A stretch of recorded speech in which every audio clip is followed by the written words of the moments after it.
around 650 million, but it didn't make nearly the amount of money that they wanted Yeah. it to make. It probably cost between production costs and marketing, it probably cost about 450 million to 500 million to make, and it made say 150 million just in box office receipts in profit. Yeah. But because of what's happened the last say 6 years in terms of expectations for superhero films and things like Star Wars as these ultra money Yeah. makers, the last 6 years have shifted expectations in Hollywood. And so if you don't make, with a tentpole film like that, if you don't make close to $1 billion, you're considered a commercial failure, when in truth, when you really look at the numbers and you pull in things like home video and cable rights and all that kind of stuff, you actually make money. But nobody ever talks about those pieces of making money because everybody just zeroes in on box office numbers, and that's it. Yeah, there's something, and I hope to have a conversation in an upcoming episode about the comic book industry as a whole. Right. And something that I wonder, especially about Marvel, is, with as much money as the films are making, right, would it be crazy to subsidize some really creative, out of the box, just kind of give the creative team license to do whatever they want and subsidize that a little bit with some movie money, so they don't have to be as worried about the commercial success of that comic book run? I don't know. I mean, I could see some validity in doing that, because the way it works right now, based on some numbers I saw a few years ago, the comic book industry as a whole, without the movies and TV and all that stuff, just the comic book industry makes about $1 billion or so a year, I think, right now. And Okay. if you think about that, I think that's what it is. It's about $1 billion or so a year. Man, that's not anything to sneeze at. Honestly, that's more than I would have expected. I can understand that, but when you look at how, if the entire industry, comic book industry, makes about $1 billion a year, generates that kind of money. That's the entire industry. Okay, yeah, well that makes Right. more sense then. But when one Marvel movie can make, right now can easily make close to or $1 billion a year or more, in the case of Infinity War, we're at 2.2 or 2.3 billion or something at this point. When one Marvel movie can make more in a year than the entire comic book industry, that kind of explains this shift toward the movies, because that's what makes money, even though in Marvel's case they're, for the most part still producing good films. Yeah. Okay, well let's move on to stuff that's more fun. Absolutely. Well, I don't know. Here's one more thing that I'm not super excited about. Can we are we all okay with just saying that the Iron Fist Netflix series was like a dumpster fire? Well, I'm kind of in between. I know that a lot of folks like you didn't really like it. I have some friends who really did like it. I'm kind of in the middle. But here is what I find interesting. There is an episode in the second season of Luke Cage where Danny Rand shows up, where Iron Fist shows up. Oh, okay. See, I haven't gotten that far. I'm only in the third or fourth episode, I think. Fair. And it's like everything that wasn't good about the first season of Iron Fist is gone, and the character's more where you want him to be. And I think what I heard about the because I'm assuming you're kind of moving towards the idea that they're going to bring in a second season, and it's just a couple of months away.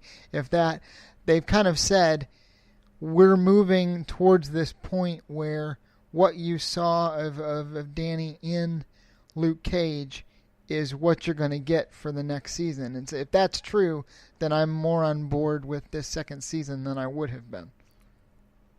Okay, well that's fair. I'll reserve judgment on that until I see those episodes, and I guess in light of that, I'll give it a shot.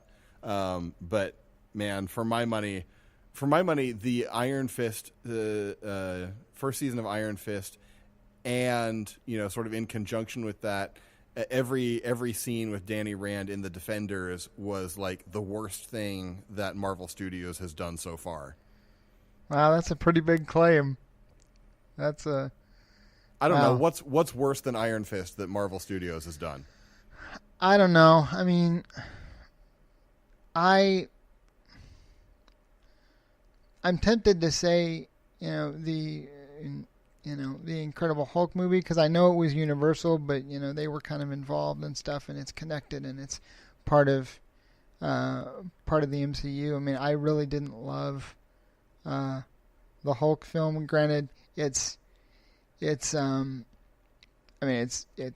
leagues better than the Hulk film we don't talk about. But when you Yeah. when you look at the quality of the MCU over the years, even though Incredible Hulk isn't necessarily a horrible film, it's still way down there at the bottom. And even with the first season of Iron Fist, I think we talked about this earlier in the episode run for Two Geek Soup here.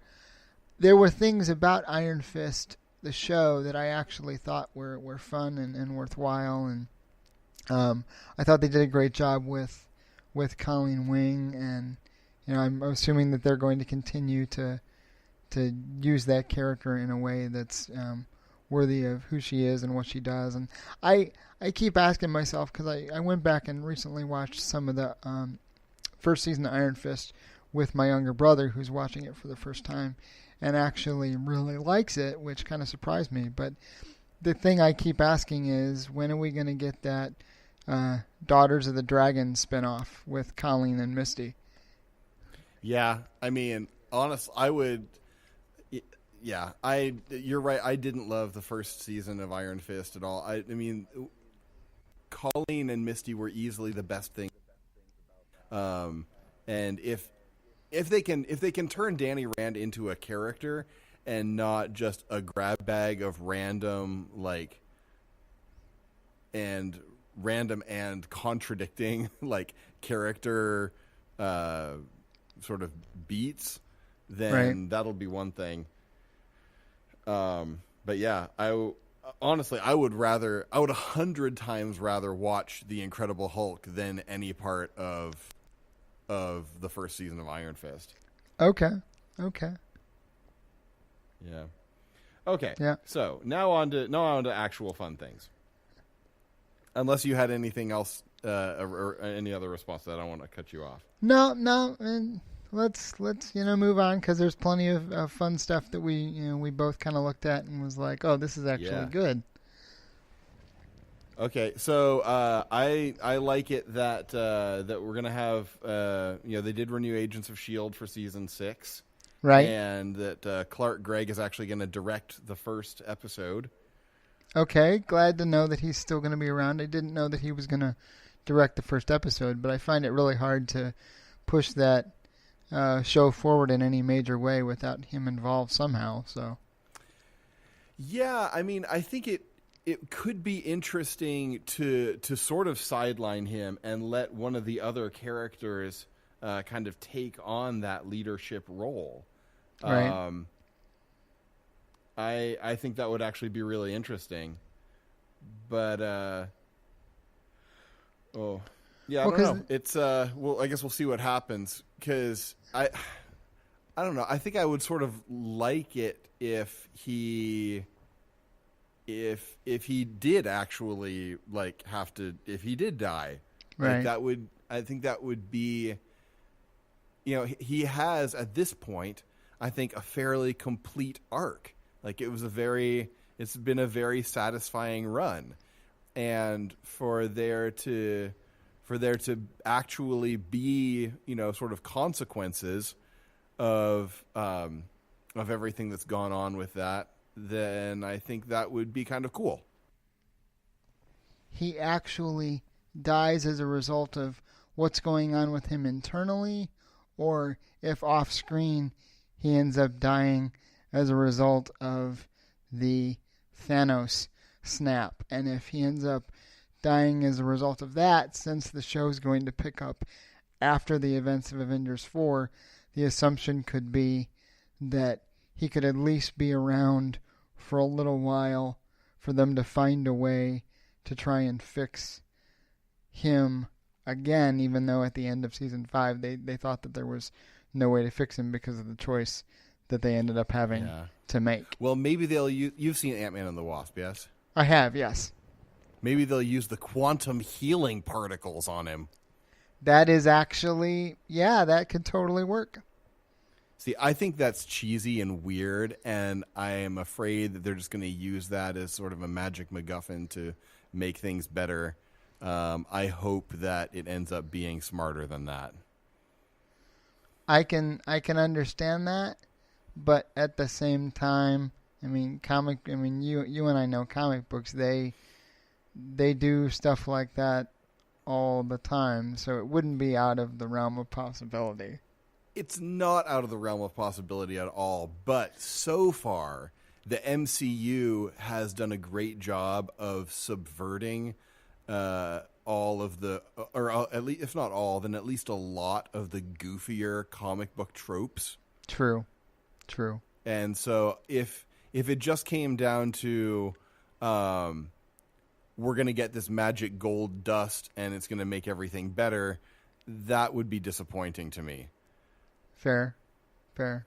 I think it's one of those things where the show's gone on long enough and they've got some pretty good writers and they've done some interesting things with the seasons where absolutely they'll find a way to work it out to where fans are pleased with whatever they decide to do, especially considering that it's a Whedon related project. I've just kind of learned over time, and having become a pretty big Whedon fan over the years and different things, that you just kind of trust what they're doing, and if they veer off wildly in some way, then the fans are going to know, the fans are going to say something, and then the show creators and folks who are writing and producing, they'll have to defend themselves, and whether or not they defend themselves in a way that is quells the fan base, we'll see. We've seen Whedon have to do that before as it relates to the MCU, and I actually think that back then when he had to do that, he did a pretty good job of defending himself as it came down to issues with Avengers: Age of Ultron, but we've talked about that in a previous episode. So sure. Okay, good. So speaking of Joss Whedon, how about what do you think about this Buffy reboot? I don't know what to think yet. Somebody had sent that to me earlier today, and I had heard whispers and rumors of it, but didn't quite believe it. And then he said, "Well, here's another 6 sources that are reporting this." And so I was like, "Okay, maybe this is actually going to happen." I love the original Buffy run, the original 7 seasons, quite a bit, and I've read some of the comics that kind of continued the story after that. So I will definitely give it a shot and see how it goes. But I'm not like overly jubilant about it because it's not like 2003 came and Buffy season 7 ended and there hasn't been any Buffy content since then, and we've gone through a drought for the last 15 years. If there's additional Buffy story that you want, it's out there and you can find it. So I think that Whedon's going to be involved to a degree, but I know that there are other projects he's working on right now. He's got a show that he's working on, an original thing that he's working on connected to HBO. But again, Whedon is kind of known for working on multiple shows at a time. So